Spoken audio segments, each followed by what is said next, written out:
ఈరోజు మనతో పాటు మాట్లాడడానికి ప్రముఖ అనలిస్ట్ అప్పాజీ గారు ఉన్నారు. సార్ నమస్తే. సో ఆల్రెడీ మీరు మూవీ చూశారు కాబట్టి ఈ సినిమా పైన పొద్దున్న నుంచి కూడా రకరకాలుగా మాట్లాడుతూ ఉన్నారు. కొంతమంది పాజిటివ్ రివ్యూస్ ఇస్తున్నారు, కొంతమంది నెగిటివ్ ఇస్తున్నారు, కొంతమంది మిక్స్డ్ ఉన్నారు. సో నిజానికి ఈ సినిమాలోని ప్లస్లు ఏంటి, మైనస్ ఏంటి? పవన్ కళ్యాణ్ బాక్స్ ఆఫీస్ బద్దలు కొట్టాడు అనుకోవచ్చా? అంటే బాక్స్ ఆఫీస్ బద్దలు కొట్టడం అంటే మాత్రం ఈ సినిమాతో సాధ్యం కాకపోవచ్చు. ఎందుకంటే నువ్వు అన్నట్టు చాలా మిక్స్డ్ టాక్ ఉంది కాబట్టి. అంటే పవన్ కళ్యాణ్ డైహార్డ్ ఫ్యాన్స్ కూడా కొంతమంది డిసప్పాయింట్ అవుతున్నారని మనకు తెలుస్తుంది. అంటే ఆ గ్రాఫిక్స్ వల్ల కావచ్చు, వాయిస్లో ఉండే వేరియేషన్స్ వల్ల కావచ్చు. ఇలాగా అంటే ఒక్కో సీన్లో ఒక్కోలాగా ఉండడం అనేది ఈ సినిమాకి సంబంధించి కొంచెం మైనస్గా మనం చెప్పొచ్చు. అది ఎక్కువ రోజులు నిర్మాణంలో ఉండడం వల్ల కావచ్చు.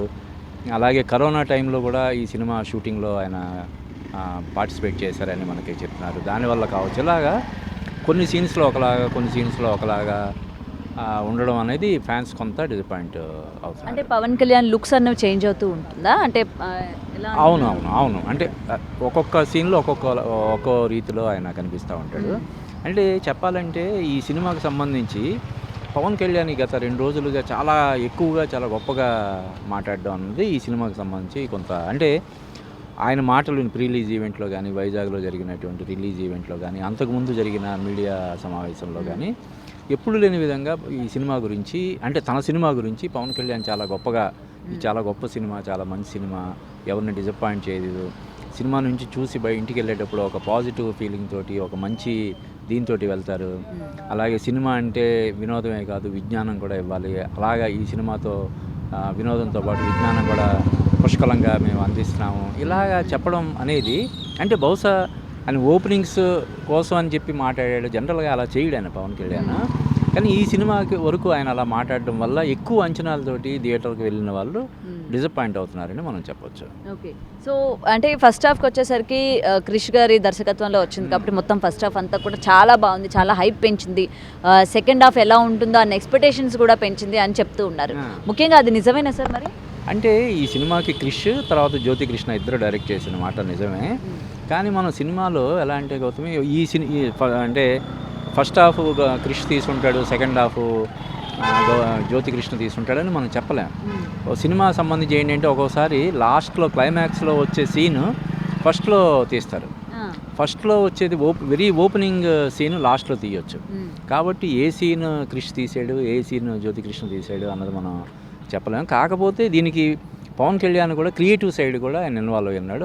టైటిల్స్లో కూడా అంటే కొరియోగ్రఫీ కూడా ఆయన చేశాడు. అలాగే పవన్ కళ్యాణ్కి అత్యంత సన్నిహితుడైనటువంటి డైరెక్టర్, పవన్ కళ్యాణ్కి జల్సా తర్వాత అత్తారింటికి దారేది లాంటి బ్లాక్ బస్టర్స్ ఇచ్చినటువంటి త్రివిక్రమ్ శ్రీనివాస్, అంటే అజ్ఞాతవాసి డిసప్పాయింట్ చేసి ఉండొచ్చు, కానీ ఆ 2 బ్లాక్ బస్టర్స్ ఇచ్చినటువంటి త్రివిక్రమ్ శ్రీనివాస్ కూడా ఈ సినిమాలో క్రియేటివ్ సైడ్ ఇన్వాల్వ్ అయ్యాడని మనకు తెలుస్తుంది. అంటే టైటిల్స్ బట్టి అంటే special thanks to Trivikram Srinivas అని స్పెషల్గా మెన్షన్ చేశారు. అలాగే పవన్ కళ్యాణ్ ఆయన స్పీచ్లో కూడా త్రివిక్రమ్ శ్రీనివాస్ని 1-2 సార్లు మెన్షన్ చేశాడు కాబట్టి ఆయన ఉన్నాడు. అంటే ఎక్కువ మంది అయిపోవడం వల్ల ఇదేమైనా సినిమా కొంత ఇదయ్యిందా, ఎక్కువ రోజులు నిర్మాణంలో ఉండడం వల్ల కొంత ఇదయ్యిందా అనేది మనం చెప్పలేం. కానీ ప్రస్తుతానికైతే బాగా డివైడెడ్ టాక్ ఉందని మనం చెప్పొచ్చు. సో బయట సినిమా రిలీజ్ అవ్వక ముందు నుంచి ఇంకొక టాక్ నడుస్తుంది, సినిమాలో ఒక సస్పెన్స్ ఉంది, బాలకృష్ణ గారు కనిపించబోతున్నారు అని చెప్పి కూడా. అది జస్ట్ అంటే ఎవరో క్రియేట్ చేసినటువంటి రూమర్. అంటే ఇప్పుడు ఆయన కూటమిలో భాగస్వామి కాబట్టి తెలుగుదేశం పార్టీతో ఆయనకు ఉన్నటువంటి సన్నిహిత సంబంధాలు, పార్టీలో కూడా ఇప్పుడు ప్రభుత్వంలో కూడా భాగస్వామి కాబట్టి అది ఎవరో క్రియేట్ చేసిన రూమర్ అలా నిజంగానే ఉండుండొచ్చు. పవన్ కళ్యాణ్ అడిగితే బాలకృష్ణ తప్పకుండా చేస్తాడు. పైగా క్రిష్తో బాలకృష్ణకు ఉన్న అనుబంధం, అంతకుముందు ఆయన కథానాయకుడు ఎన్టీఆర్ సినిమాలు 2 సినిమాలు చేస్తున్నాడు. గౌతమిపుత్ర శాతకర్ణి కూడా చేసి ఉండడం వల్ల క్రిష్ పవన్ కళ్యాణ్ ఇద్దరు అడిగితే ఆయన చేసి ఉంటాడని చెప్పి ఒక రూమర్ లాగా క్రియేట్ అయ్యి అది నిజంగానే ఉన్నాడేమో అనేలాగా అందరూ అనుకున్నారు. కానీ ఎక్కడ ఇందులో బాలకృష్ణ అనే లేడు. ఓకే. అండ్ ఇంకొకటి సార్, సెకండ్ హాఫ్ కూడా ఉండబోతుంది అని చెప్తూ ఉన్నారు కదా. మరి ఫస్ట్ హాఫ్కే ఇన్నేళ్ళు పట్టింది, డైరెక్టర్స్ చేంజ్ అయ్యారు, చాలా టైం పట్టింది. మరి సెకండ్ హాఫ్ చూడడానికి అంత ఆసక్తి కలిగించింది అంటారా ఫస్ట్ హాఫ్? అంటే జనరల్గా ఎప్పుడైనా పార్ట్ 2 రావాలంటే పార్ట్ 1 చాలా పెద్ద విజయం సాధిస్తేనే పార్ట్ 2 అనేది వస్తుంది. పార్ట్ 1 అంటే ఈ సినిమా ఫలితాన్ని బట్టి పార్ట్ 2 అనేది ఉంటుంది. ఇది వెరీ ఫస్ట్ డే కాబట్టి అంటే ఇందాక నువ్వే అన్నావు కొంతమంది పాజిటివ్గా అంటున్నారు, కొంతమంది నెగిటివ్గా అంటున్నారని చెప్పి. కాబట్టి దీనికి సంబంధించి బాక్స్ ఆఫీస్ లెక్కలు తెలియాలంటే 2-3 రోజులు ఆగాలి. రేపు మండే కానీ మనకి యాక్చువల్గా ఏంటిది ఏ మేరకు కలెక్ట్ చేసింది, ఎంతవరకు డిస్ట్రిబ్యూటర్లు సేఫ్ అవుతారు ఏంటనేది మనకి క్లారిటీ రాదు కాబట్టి it's too early to tell అనమాట. ఓకే, సో మీకేమనిపించింది సినిమా చూసిన తర్వాత? సెకండ్ హాఫ్లో ఇంకా ఏం ఎక్స్పెక్ట్ చేయొచ్చు? సెకండ్ హాఫ్ కోసం నేను వెయిట్ చేస్తున్నా అన్నట్టు ఏమైనా అనిపించిందా?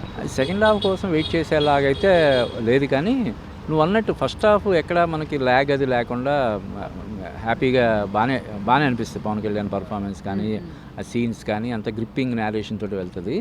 సెకండ్ హాఫ్ నుంచి కొంచెం గ్రాఫ్, తర్వాత పర్టికులర్గా ఇందాక నువ్వు మెన్షన్ చేసినట్టు గ్రాఫిక్స్ అనేవి ఈ సినిమాకి పెద్దగా వర్కౌట్ అవ్వలేదన్నమాట. దానివల్ల కూడా డిసప్పాయింట్మెంట్ అవుతుంది. అంటే ఇప్పుడు చాలా చిన్న చిన్న సినిమాల్లో కూడా అద్భుతమైనటువంటి గ్రాఫిక్స్ని చేస్తున్నారు.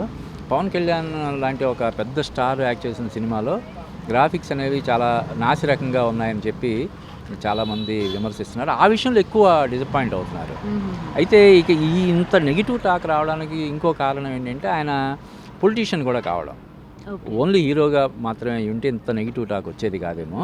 ఆయన పాలిటిక్స్లో ఇంపాక్ట్ ఏ విధంగా పడిందంటే అదే అంటే ఆయన ఇప్పుడు ఒక పార్టీ అధినేతగా ఉన్నాడు, జనసేన పార్టీకి అధినేతగా ఉన్నాడు, ప్రభుత్వంలో ఉప ముఖ్యమంత్రిగా ఉన్నాడు. కాబట్టి డెఫినెట్గా ఆయన ప్రత్యర్థులు, ఆయన్ని వ్యతిరేకించే పార్టీలో ఉన్నవాళ్ళు వీళ్ళందరూ కూడా నెగిటివ్గా మాట్లాడడానికి ఎక్కువ ఉత్సాహం చూపిస్తారు. కాబట్టి అందువల్ల కూడా ఈ నెగిటివిటీ అనేది ఇంకొంచెం ఎక్కువగా ఉందని నేను అనుకుంటున్నాను. ఓకే, అండ్ ఫైనలీ రేటింగ్ ఎంత ఇస్తారు సార్?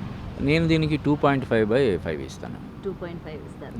ఓకే, సో మీరు అన్నట్టు చూడాలి మరి ఇంకొక 2-3 డేస్ అయిన తర్వాత కలెక్షన్స్ పరంగా ఏ విధంగా ఉంటుంది. టాక్ పరంగా మనకి మిక్స్డ్ ఉన్నప్పటికీ కొన్ని కలెక్షన్స్ కూడా కొల్లగొట్టిన సినిమాలు ఉన్నాయి. అవును కరెక్టే. అంటే కొన్ని సినిమాలు బాగా లేదని చెప్పి విపరీతమైనటువంటి నెగిటివ్ ఇది వచ్చినా కూడా కలెక్షన్స్ పరంగా కమర్షియల్గా హిట్ అయిన దాఖలాలు చాలా ఉన్నాయి. కాబట్టి ఈ సినిమా అంటే పవన్ కళ్యాణ్ ఫ్యాన్ బేస్ చాలా పెద్ద స్ట్రాంగ్ బేస్ ఉన్నటువంటి హీరో కాబట్టి దానికి పాలిటిక్స్ కూడా తోడైంది. కాబట్టి పొలిటికల్గా కూడా ఆయనకి పెద్ద క్యాడర్ ఉంది. కాబట్టి ఇవన్నీ జతకూడడం వల్ల ఇప్పుడు సినిమాలు కూడా ఏం లేవు. ఇది ఒకటే సినిమా.